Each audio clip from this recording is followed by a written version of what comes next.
I believe Jasmine Crockett, didn't she express some, she expressed some difficulty understanding or said that Byron Donalds was whitewashed or something because he's married to a white woman. I found this interesting. This is a leftist who's expressing some racial animus, which seems to go against what leftists say they stand for. But anyway, let's play Jasmine Ratchet here, and let's hear her talk about Byron Donalds and his wife. And if we continue to put people into office, and that even means some of our skinfolk who definitely are not our kinfolk, such as Byron Donalds, who are going to continue to say that, like, I mean, the fact that you sitting around talking about life was better under Jim Crow, like, is this because you don't understand history? Or literally it's because you married a white woman and so you think that whitewashed you. I'm not really sure like what it is. Well, but you couldn't even be married to a white woman under Jim Correct. Crow. Correct. And it took Joy to call him out. So I'm like, bruh, like, what are you talking about? Like, what are you saying? Like, he just out here, you know, I feel like they give him his talking points and he's like, yes, massa, I got it. Now, Kamala Harris married a white Jewish man. I haven't heard Jasmine Crockett talk about that. Ketanji Brown Jackson, I believe she's married to a white Jewish man. Haven't heard Jasmine Crockett talk about that. They all this ghetto in the streets, colonizing the sheets. They got nothing to say about this. This is the leftist playbook. And make it make sense for me, Shemeka. Is Jasmine Crockett holding Byron Donalds to a standard that she doesn't hold leftist politicians to? Absolutely. And it shows that she's so illogical and just irrational. She is a mutt in the highest order. Like, this is what they do. They just spew trash talking points that make absolutely no sense. Because if this was the case, then as you just stated, she would have to hold Kamala and Ketanji Brown, Don Lemon. She would have to hold all of them to the same standard, and she doesn't. So this lets us know that this is because Byron Donalds is not going along with the everyday okey-doke black talking points that they like to push on black people, the Democrat talking points. So she has a problem with him having his own mind. And that whole Jim Crow statement is taken completely out of context. I don't even understand how some people got that he was saying it was a better time. Like, if you listen to the entire thing, that's not what he was saying, but this is what they do. And she went on the Breakfast Club and nobody called her out for it as she sat there shaking hair and constantly pushing it back. That's not hers. That does not resemble the hair that grows out of her scalp.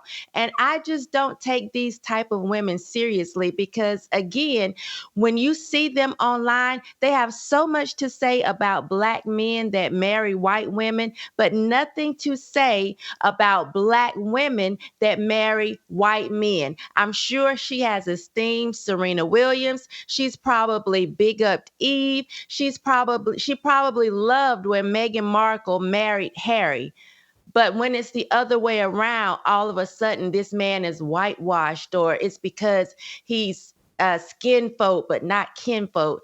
That's ridiculous, but it goes back to what we've been saying all along. They like to put these loudmouth black women in positions of power because they are the ones that will stand flat-footed and say things that make absolutely no sense. But as long as they say it loud enough and with enough neck rolling and eyelashes, people will buy into it because that's what we applaud, degeneracy and buffoonery. So I'm going to say the real quiet and uncomfortable part out loud and get myself into trouble and make more people hate me. But I just, based on the data in terms of divorce rates, in terms of feminism, in terms of women willing to be a helpmeet. Wouldn't the data say that there's a demographic of women that in a great high percentage want no part of submitting to men, want no part of supporting male leadership, want no part of participating in a patriarchal culture. And I believe Byron Donalds was previously married to a black woman. Now, there's a bit of controversy about what that marriage was about. Someone getting citizenship, I think, was partially about that when I've read up on the marriage. But isn't Byron Donalds just being mathematical and logical and saying like, hey, I'm gonna choose the demographic that seems to be in support of marriage and seems to be in support of male leadership. And there's a demographic that I come from that here in America at like a 90, maybe 6% clip has no interest in doing that. And so he's like water. He's going to go the path of least resistance. Yeah, I do think I saw somewhere that white women have a very high divorce rate. Like if you marry one, it's like a very high chance that you'll get divorced. But when it comes to the submission and the desire to be married, I have to agree with you because so many Black women are on the whole, I don't need a man train. So even if they do try to hook up with a man, they're not willing to be submissive. They're not willing to be agreeable. Many of them don't want to be fit. They're fat and out of shape. 4 out of 5 Black women are overweight. So they just don't want to line up with the idea of marriage. And Jasmine Crockett is 43, never been married, and doesn't have any children. So she doesn't even seem like she's interested in being married. And so many are not.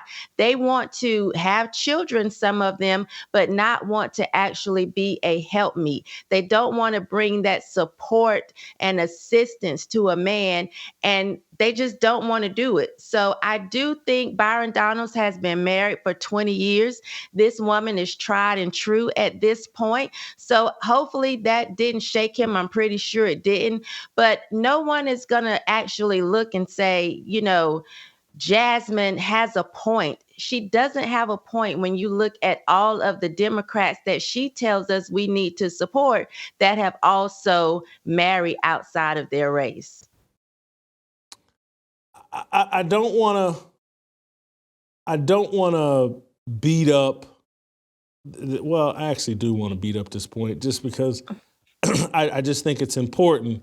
It's Black women and the embrace of the matriarchy and the embrace of feminism. They have no idea what they're doing to their sons.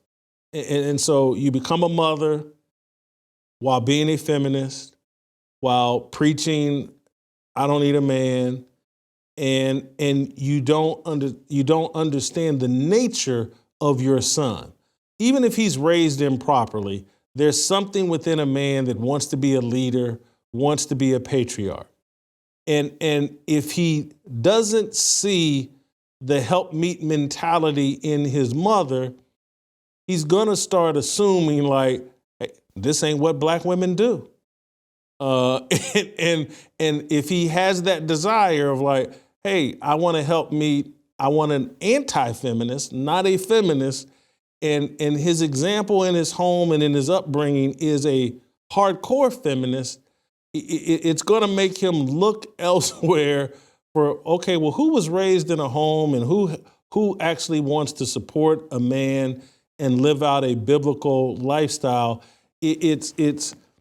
We're victims of a mentality that is so widespread within our culture, and only, you know, the Black man can correct it, but he needs some help from the Black woman to correct it. And so I look at Byron Donalds and I look at the men that have taken a lot of flack for marrying outside their race, and it's like, well, maybe they're just reacting to what they see from the data, what they see from their own upbringing. Maybe they feel like they have no choice if they want to be a real man. and be a leader in the home, because maybe it's just not allowed among a high percentage of Black women. If you enjoyed that video, be sure to hit the like button and subscribe so you never miss a moment of Fearless.